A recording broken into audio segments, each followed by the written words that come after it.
Welcome to the Genius Factory. Enjoy the video. You begin by gathering specific tools: a Phillips #2 10mm socket with extension, a trim pry, and a flashlight. Once you have them, fold the armrest down and expose the hinge area. You're looking for visible screws and plastic clips. Start removing those front screws now with the Phillips. Keep fasteners in a small tray. You don't need to disconnect everything yet, but clear the immediate fasteners so the armrest will begin to lift freely for the next stage. Once the screws are out, support the armrest with one hand and remove the 10mm bolts at the hinge using the socket extension. This prevents it from dropping.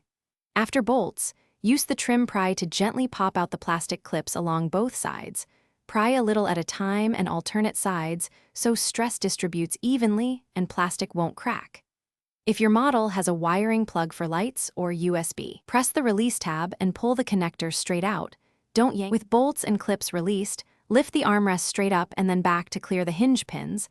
Place it on a soft, protected surface to avoid scratches. Inspect the hinge, clips, and bolt holes for wear. Replace any broken clips or stripped bolts before putting things back together to ensure a secure fit.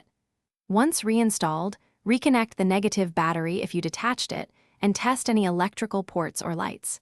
If something won't seat, check for a trapped wire or misaligned clip and reseat carefully.